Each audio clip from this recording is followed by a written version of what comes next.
Topik. Topik adalah suatu isu atau pokok persoalan yang akan dibahas. Topik pertama kali ditentukan dalam pembuatan naskah tulisan ilmiah. Tema adalah suatu gagasan pokok atau ide pikiran dalam membuat sebuah tulisan.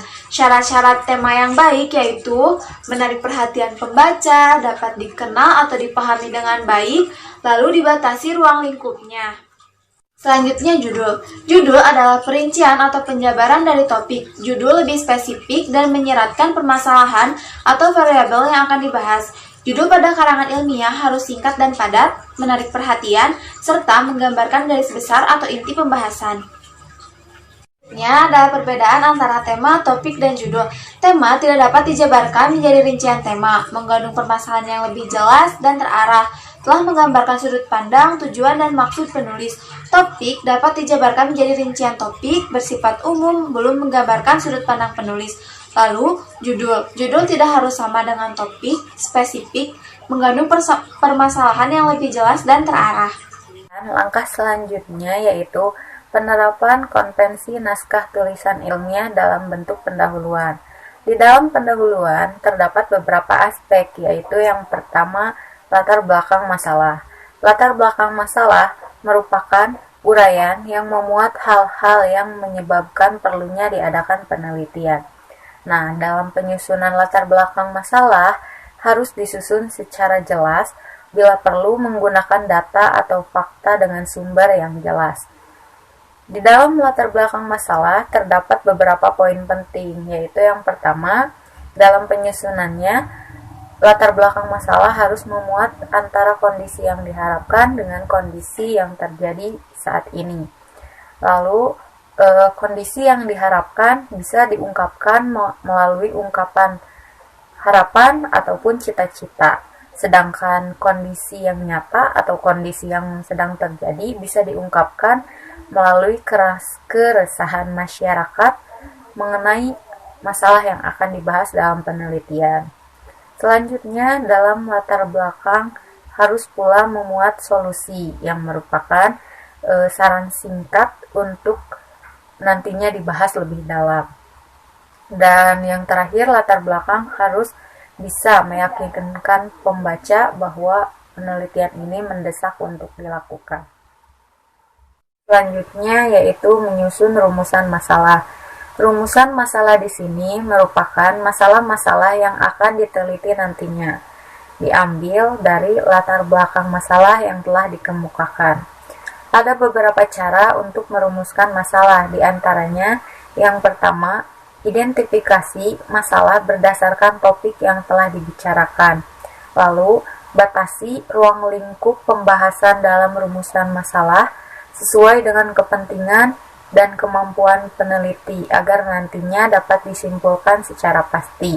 Dan yang terakhir, rumusan masalah dapat berupa kalimat pertanyaan ataupun kalimat berita agar terfokus pada tujuan penulisan secara keseluruhan. Selanjutnya, dalam pendahuluan terdapat tujuan penelitian. Tujuan penelitian merupakan uraian singkat tentang tujuan yang ingin dicapai dalam penelitian ini.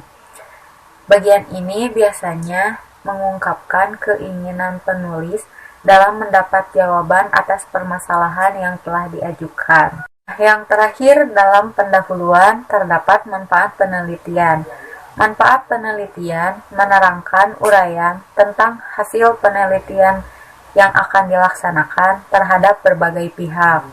Ada beberapa cara dalam menyusun manfaat penelitian, yaitu yang pertama, tuliskan secara rinci apa manfaat yang akan kita peroleh dalam hasil penelitian nanti.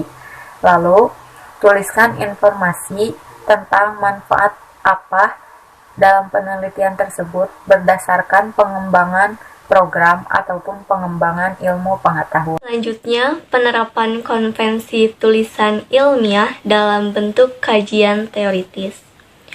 Yang pertama, mengenai landasan teori. Landasan teori adalah seperangkat definisi, konsep, juga kumpulan rujukan yang telah disusun dalam bentuk penelitian.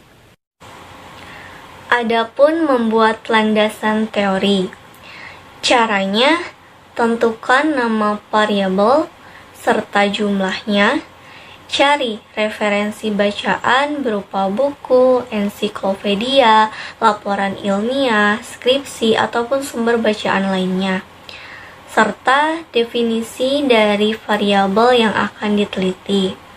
Baca seluruh topik variabel dan hubungkan teori dengan target penelitian. Selanjutnya yang kedua, penelitian yang relevan, di mana menjelaskan hasil pengukuran variabel juga membandingkan hasil pengukuran yang diteliti. Adapun pendekatan penelitian, yang pertama, penelitian kualitatif, sesuai kejadian, menggunakan data yang tidak dimanipulasi. Kedua, penelitian kuantitatif, merancang suatu kejadian untuk mendapat jawaban atas permasalahan. Selanjutnya, kerangka berpikir, yaitu model konseptual mengenai bagaimana teori berhubungan dengan faktor yang diidentifikasi sebagai masalah yang penting. Adapun langkah-langkah membuat kerangka berpikir. Pertama, menetapkan variabel. Kedua, membaca buku dan hasil penelitian. Ketiga, mendeskripsi teori dan hasil penelitian. Keempat, analisis kritis terhadap teori dan hasil penelitian. Kelima, analisis komparatif terhadap teori dan hasil penelitian. Dan terakhir, mensintesa kesimpulan.